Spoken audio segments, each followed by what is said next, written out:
नमस्कार दर्शक बंधु आज आम जाना केदार गौरी सीरियल एक्टर एवं एक्ट्रेस माने क्यों क्यों कार रखिछंती और कार समुदाय संपत्ति केते चलंतु वीडियोटी को स्टार्ट करिबा।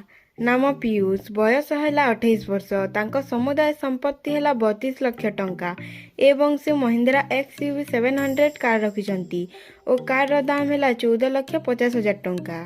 नेक्स्ट नाम स्वप्ना बयस है 25 वर्ष तांको समुदाय संपत्ति है 18 लाख टंका एवं से टाटा कर्व कार रखिछंती और कार रो दाम है 10 लाख टंका।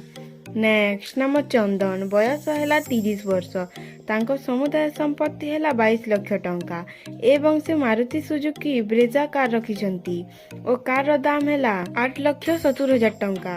नेक्स्ट नाम बीणा बयस है 28 वर्ष तांको समुदाय संपत्ति है 30 लाख टंका एवं से मारुति फंड्स कार रखिछंती और कार रो दाम है 7,54,000 टंका।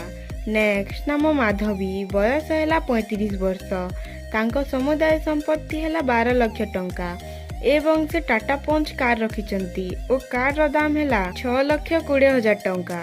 नेक्स्ट नाम निर्मला बयस है 60 वर्ष तांको समुदाय संपत्ति है 20 लाख टंका एवं से महिंद्रा स्कॉर्पियो एंड कार रखिछंती और कार रो दाम है 14 लाख टंका।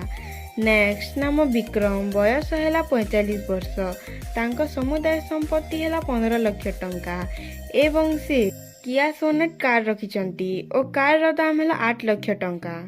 नेक्स्ट नाम केदार बयस है 29 वर्ष तांको समुदाय संपत्ति है 47 लाख टंका एवं से टाटा सफारी कार रखिछंती और कार रो दाम है 15,50,000 टंका।